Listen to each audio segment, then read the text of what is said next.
Hello, this is Jacob here with another episode of Small Business Chat. Today joins me Jimmy Whitehead. Hey, Jimmy, how you doing? How you doing, Jacob?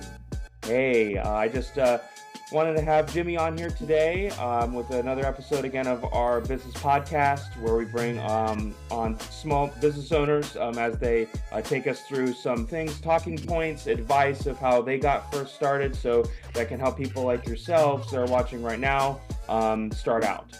And just to give you a little background about Jimmy, he is in the cybersecurity realm. So he'll be talking a little bit about his business and how he got that started.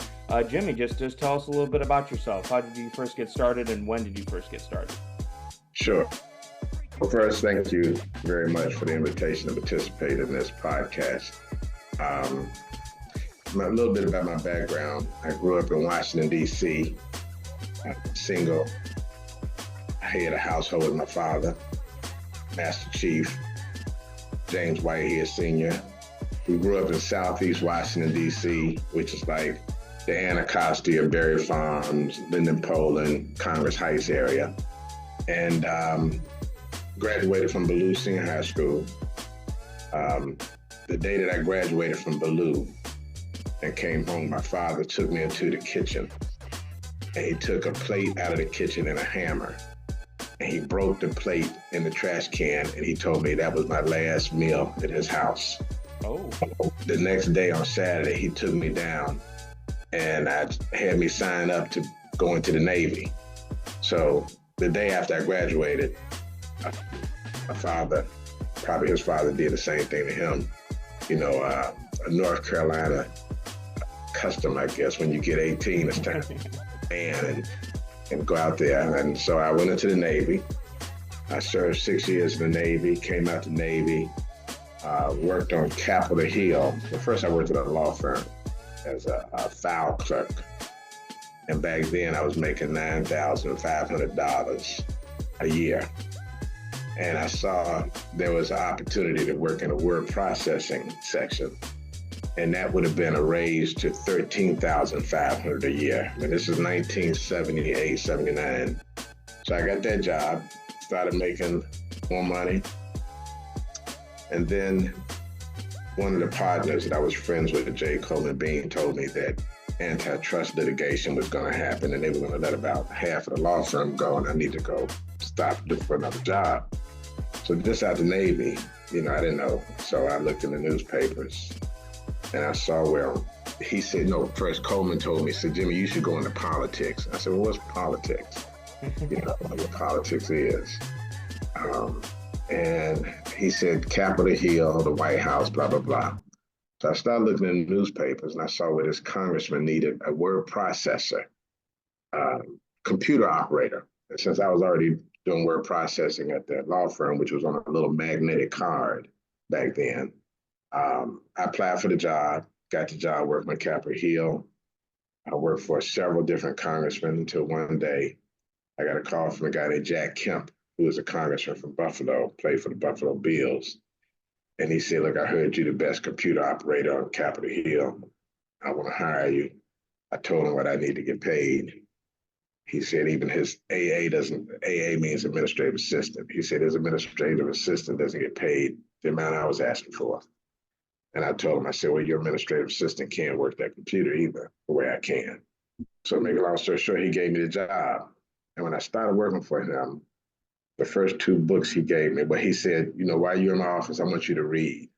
I never really read a lot of books growing up in Southeast, those type of places.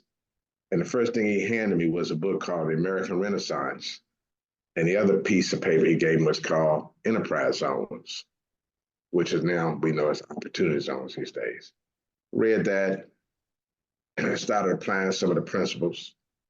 Started my first business called American Word Processing when I think I was 23, and I was doing mailings out for different action committees.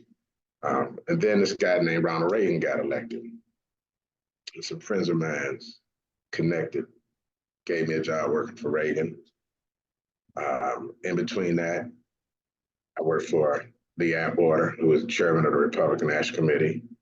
Then when he died from a brain tumor, I went and worked for Bush. So a total of 12 years working for the White House. Oh, for Republicans. So then when Clinton got elected, I had to go out and create an opportunity, which started my pathway in entrepreneurship. gotcha. So that's what started it all. Awesome. Well, it's such a great path that you took of it very at a very young age. You said like 23, 24, you said? Yeah, the first time I ran for Congress, I was 24 years old. Actually, that was one of the things that was in Jack Kemp's book. He said that Republicans need to promote young blacks to be entrepreneurs and to run for public office. Well, since I didn't read a lot of books before, I always tell people if you see a child that comes from an urban community and they have not read a lot of books, when they start reading the books, they start trying to do what the books talk about doing. So the books kind of give you a young person in an urban community a real pathway to start to think bigger than just the community. Because while you're growing up in the urban community, a lot of times that's all you know.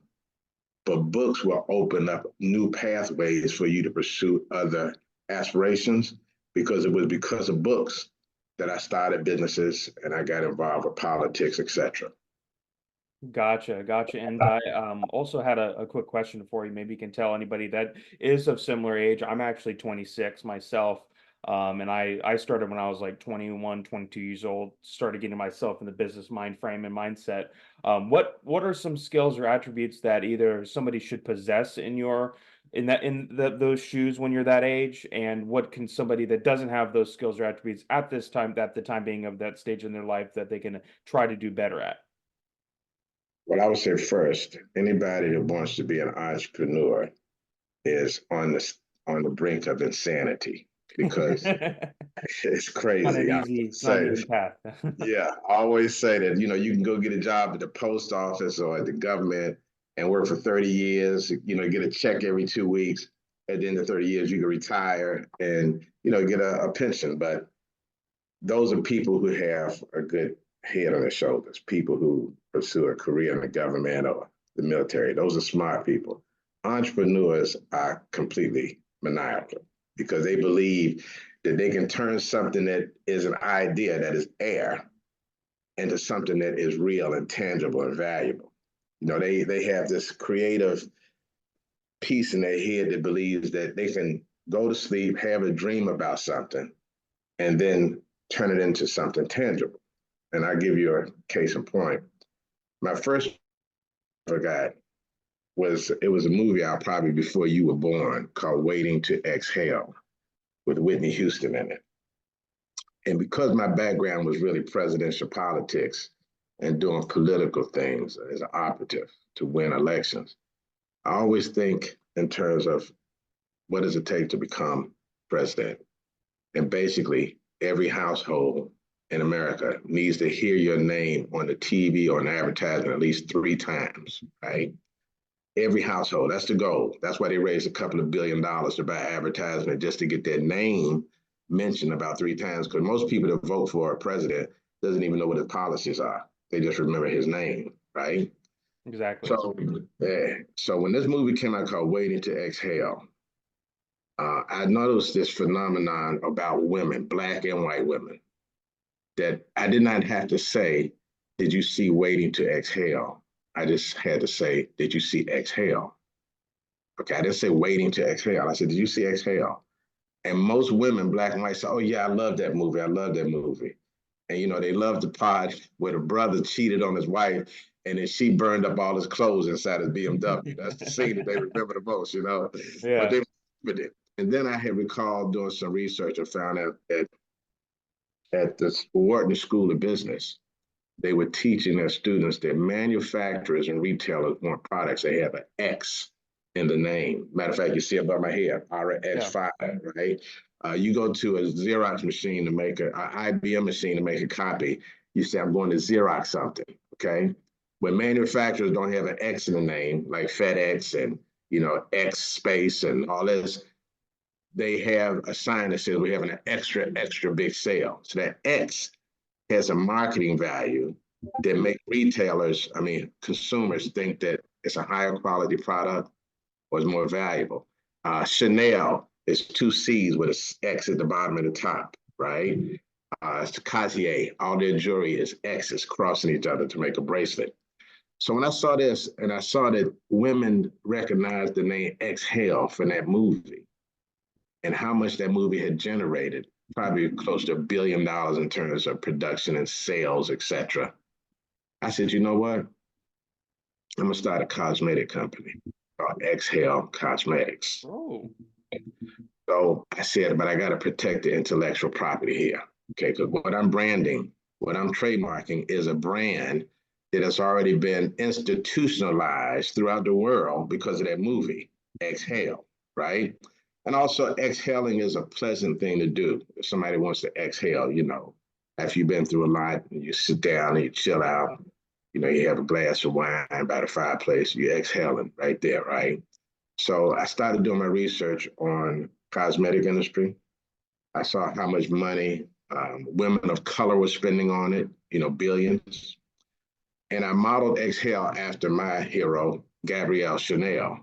Okay, I wanted it to be a very elegant, prestige product. Filed a trademark. And here's what's going to blow your mind. After I filed a trademark, your first trademark could last, I think, for like 5 or 6 years, and you got to renew it, etc. So while I'm out here developing my lipsticks and my perfume, etc., and in the conversations with Walmart, I start getting phone calls from a lot of girls saying, Jimmy, congratulations on having your Exhale products in Walmart.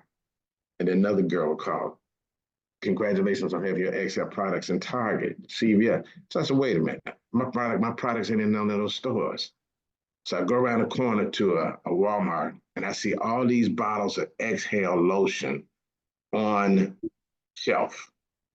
And they were out there by a company called Unilever, which does about, several $1 billion a day in business. So I buy a couple of the bottles and I'm perplexed. And I go home and I look at the bottom at the back and they say, here's a customer service number, 1-800 if you have any problems, right? So I call this number and then somebody answered the phone down in El Salvador or something, one of those phone services. And I said, look, you guys got a problem. I said, I own this trademark and you got these products in all these stores. And the guy says, well, I don't handle that, sir. That's somebody in our corporate office. So I looked at my son. I said, I tell you what, I made this call on a Friday. I said, by Monday, if we get a call back, we know they got a problem. I said, now, if we don't get a call back, we know we got a problem. So I go look at my trademark stuff, my expiration, and I see that my trademark is going to expire in 2 weeks. So immediately I do the right thing. I never used a lawyer or organization, and I re-registered my trademark. So Monday I get a phone call from this big giant law firm up in New York. Mr. Whitehead, we understand you put a phone call in about the Exhale trademark. I said, yes, sir. I said, y'all got a problem. No, we don't have a problem. Make a long story short, we ended up suing Unilever to cease and desist because if I had waited one more week, or they had waited one more week to put their products on the shelf, I would have never found out. Show you how God intervenes, right? And I saved it. Now they had to take all this stuff out of all their stores around the world because I own the trademark. Okay. Now the guy told my lawyer, he said, listen, if your guy ever gets this product line out in the market, we want the first rights or refusal to purchase it from him, right? So the significance here is trademarking your intellectual property can help save you even when you have a big $1 billion company like a Unilever that made a mistake, right? And from there, that point on, everything I did, I trademarked. I trademarked Exhale for cosmetics, which we started developing a perfume for $380 a bottle, which we're going to sell in Bergdorf one day with God's blessings, and Nordstrom's and Neiman Marcus, etc. All of our proceeds will be going to pay for scholarships for American youth to get cybersecurity. The trademark I raised 5 for Admiral Hyman Rickover. He was the admiral that created America's nuclear submarine fleet. And I guess about 10 years ago, I heard the admiral in a documentary. I was looking at it. Documentary was snowing in Atlantic City. And the admiral said something so profound that it struck me. I had already been working with some retired Navy SEALs and some other FBI guys in terms of cybersecurity stuff, trying to put together a program.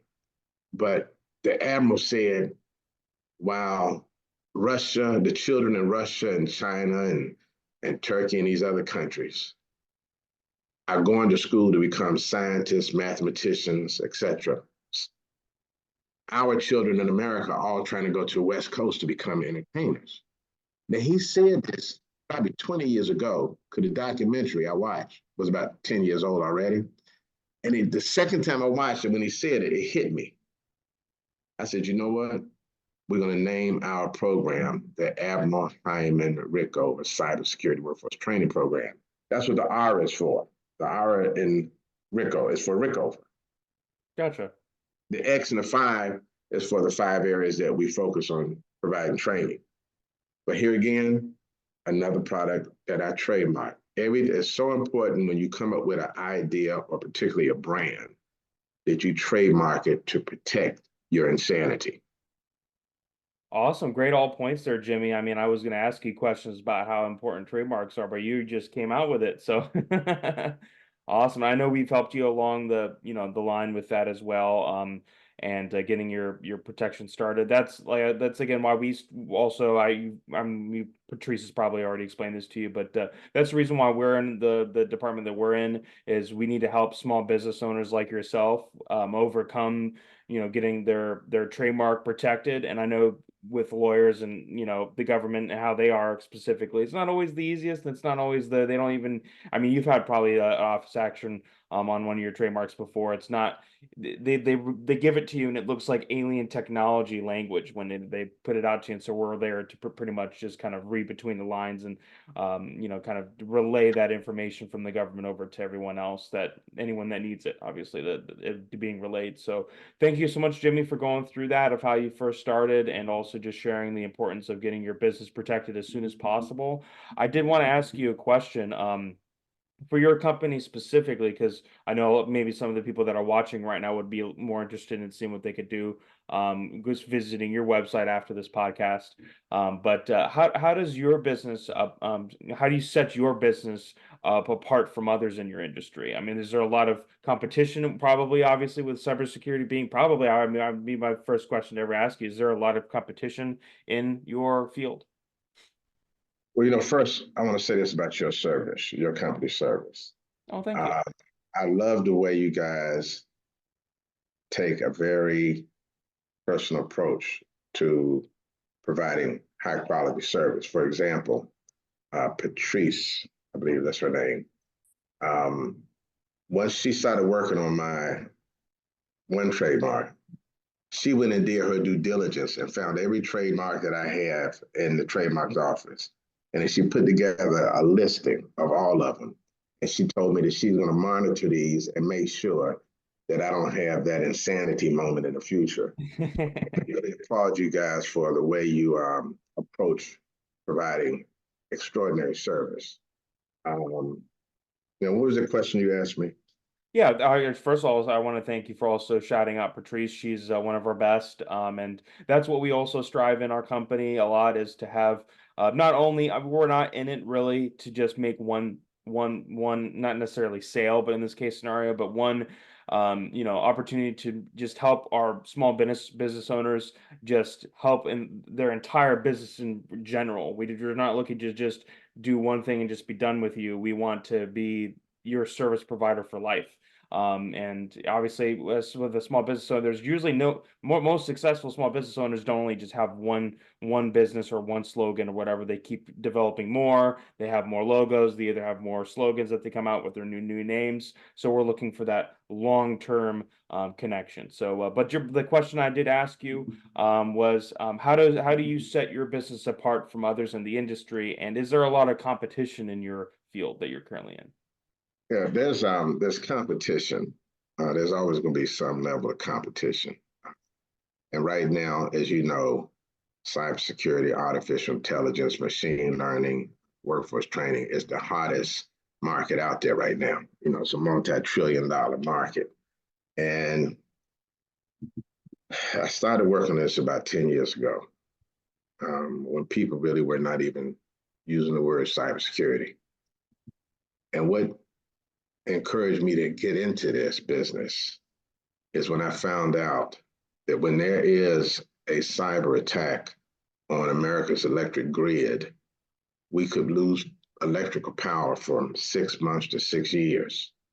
So I've already told my kids that if that ever happens, we'll never see each other again in my life, because you can't get no gas. You can't use your telephone because electricity can't charge up nothing. You can't send nobody an email to say, where are you? How can we meet up? When they do that, it's all over.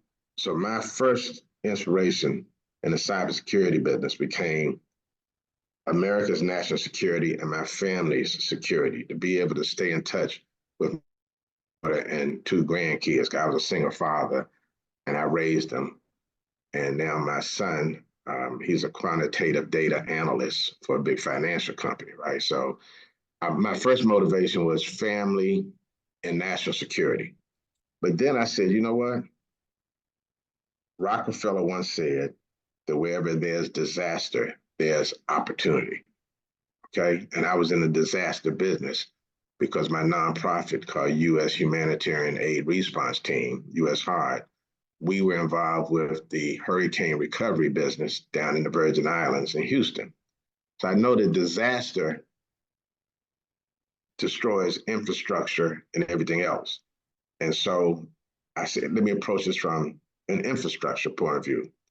So when the cybersecurity thing started buzzing, my son, actually, James III, he went to an interview at an intelligence agency. And he came back and he told me, he said, Dad, you need to learn about cybersecurity. I said, well, what's cybersecurity?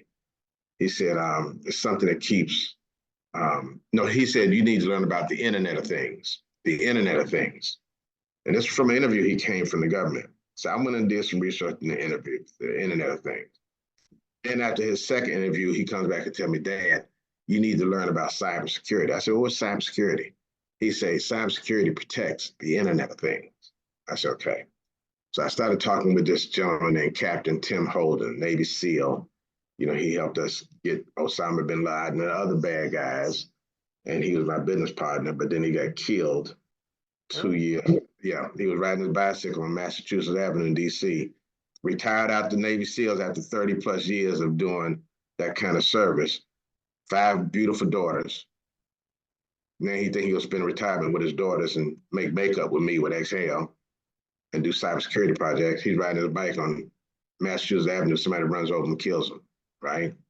So Captain Tim Holden, U.S. Navy SEAL, he was the one that said, Jimmy, this cybersecurity thing your son is talking about is the way to go. Let's figure it out. So we started trying to figure out how to create America's first cybersecurity city in Atlantic City, because we have the ocean as the doorfront, right? And anybody that works in the government, at the Pentagon, at the NSA, at the CIA, at the FBI, any of those buildings, when they look out their out the window, what do they see? Parking lot. Okay. Now, wouldn't you love to work for the NSA, but when you look out your window, you see the ocean, the Atlantic Ocean? If you get a little frustrated and you need to exhale, you can go downstairs and walk on the boardwalk, get some fresh air. So me and Captain Holden had this vision. Let's bring cybersecurity to Atlantic City, because casinos ain't going to sustain Atlantic City in the future. So let's create a new industry here, like they did out in Silicon Valley with the chip. So we started working on this Rickover initiative to bring a cybersecurity city to Atlantic City. And twice I ran for mayor in Atlantic City and used that as my platform. We need to create America's first cyber triangle right here in Atlantic City. So it has caught on, and I stayed on that mission. And it's something I call in business tenacious patience. I like Tenacious patience, right? Because you have to continue with tenacity, but you have to be patient because you hear one or two stories about somebody making millions of dollars, but then you don't read about the millions of businesses that don't make that million, but they still survive because they pay their bills. Well, I kept on this mission. I was focused on cybersecurity. I had my nonprofit put together. Secretary Carson, Ben Carson, he came to Atlantic City in 2020 and designated my organization as a RX5 Cyber Envision Center, where it's supposed to be a workforce training. So I got this federal designation from the secretary. And then about a year and a half ago, Congressman Jeff Van Drew, he got me a grant, a 7-digit grant, which we now are launching our cybersecurity workforce program in 5 states. Then last year, there's a gentleman named Steve Wozniak. He was a co-founder of Apple Computer with Steve Jobs, Steve Wozniak. Well, he reached out to me, and he had a program called Wise Ed, where he was focused on kids from K through 12 learning STEM, but he wanted to partner with my organization, Cyber Unity, which is cyberunity.tech. One word, cyberunity.tech. He wanted to partner with my organization because he said, look, we can put cybersecurity in the education of kids starting K through 12. Then I pick up them, the adults from 18 above, and take them through a college course, 6 months, 12 months to get them certified. And so Mr. Wozniak said, let's partner. So now we formed a partnership with the gentleman, the genius, who created the first laptop in America, Steve Wozniak. So now we're getting ready to roll out a national program to provide cybersecurity workforce training throughout America.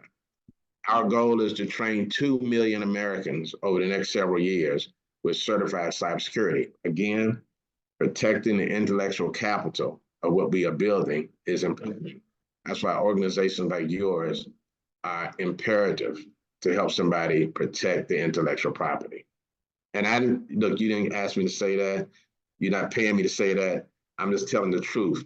You guys are the first trademark company I've ever worked with that takes such approach to making sure the clients don't have the headache of letting things expire. Because I've used some others in the past, and they've created some problems which your firm has already started fixing. They got my money the first time, and they forgot about me. And when it was time for my thing to expire, nobody notified me. So I, almost lost the trademark because of that. But your organization helped mend that situation. Well, again, I really appreciate that, Jimmy, your input on that again. And it really means a lot to not only myself, but also our company to hear things like that, because that kind of just, we're not, you may know this already, and maybe definitely whoever keeps watching our videos knows that we're not a big, huge corporate company. We're a small business, hence this name, Small Business Chat, for our podcast name. But we again strive ourselves on just trying to do the best for every single individual company or customer, because we know that every small business owner, just even if you're just like even a big time business owner, you just don't have time and also the sometimes mental capacity for things like this. And obviously you're not an expert all the way in the ways of trademarks. And so obviously our owner, he's been on plenty of our podcasts before. He started this business about 23, 24 years ago. He was actually a USPTO examining attorney at one point.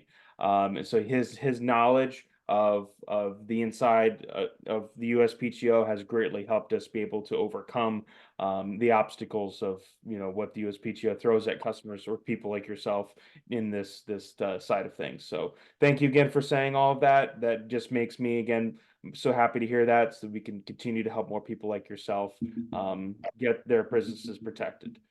So thank you so much.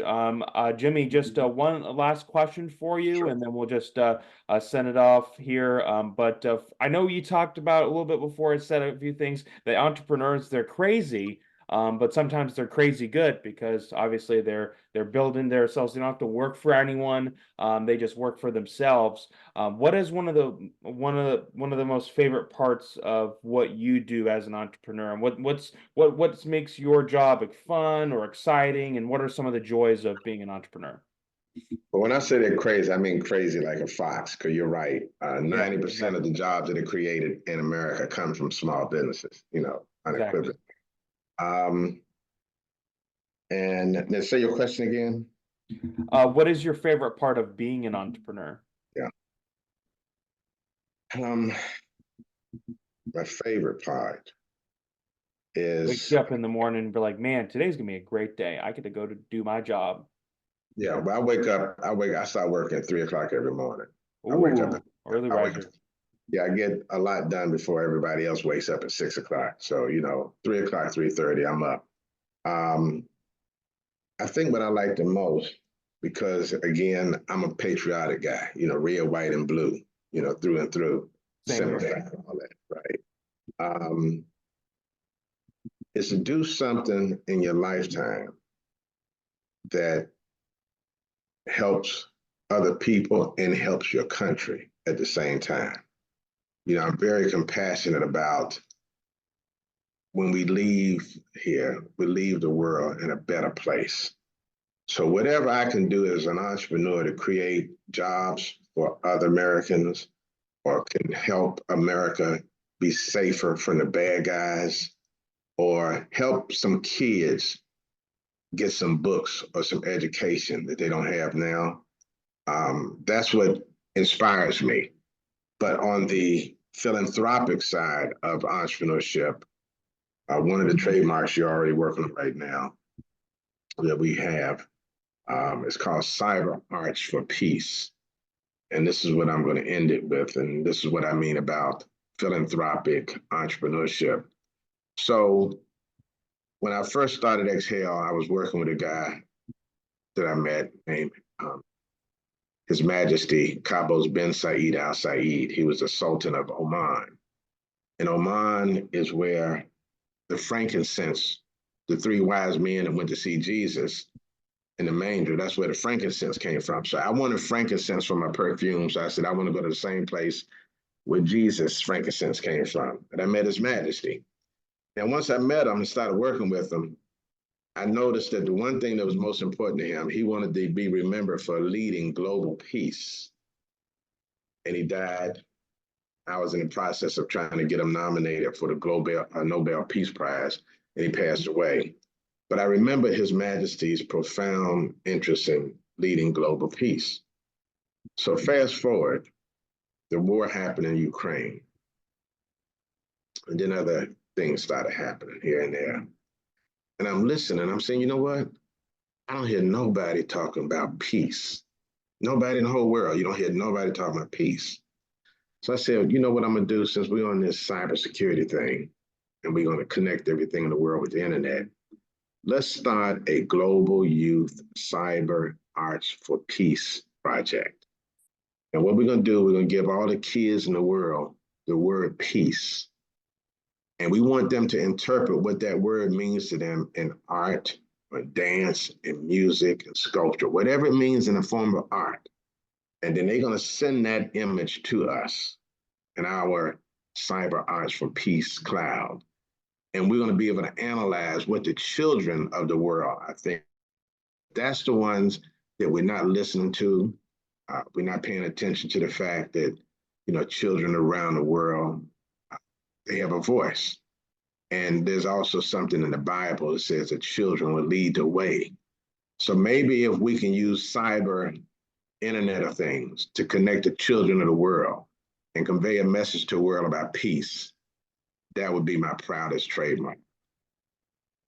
Well said. I can't end it off better than that, Jimmy. I really appreciate what you do. First of all, I know you said gave us a lot of shout outs to our business, but I want to give you a huge shout out to you as well. Thank you for everything that you do. Keep up what you're doing and every sort of way moving forward into your future. God, I know I heard you speak a couple of times about God. God's a huge being in my life as well. So I support you there. God bless you every single day, Jimmy. Just keep doing what you're doing. Keep helping people. And just saying like I'm here, I'm helping people too. So I'm right there with you. So again, thank you so much, Jimmy, for your time today. We really appreciate your advice and information that you've given today to our audience. I hope that we can do another collab here soon, hopefully. So I'll reach out to you maybe soon. I will leave Jimmy's links here, all to all of his websites, so you can go ahead and check him out now, or any of social media platforms that he's on. I'm going to go ahead and link them here in the YouTube description. Just wrapping things up, we're again a small business chat sponsored by the Trademark Company. When you have a new product launching, or even want to share any ideas with us, reach out to us so we can feature on our next podcast. We love talking to new or established businesses or business owners, so we can both help each other achieve success. So if you're a business owner in need of brand protection, also, the first thing, just like Jimmy did with us, is they reached out to us so they can either file a trademark to protect themselves, or just maybe they have a trademark, you already have a trademark that you already have with you as PTO, and just like Jimmy, you needed assistance and to push it over the finish line. So head on over to the Trademark Company's website now to talk to one of our live agents. For now, that's all we have. Stay tuned for our next podcast, where we have, again, new businesses join every day and share useful information to the world. So I hope everyone has a great day, and thanks again, Jimmy. Thank you, Jacob. Have a blessed day. You too.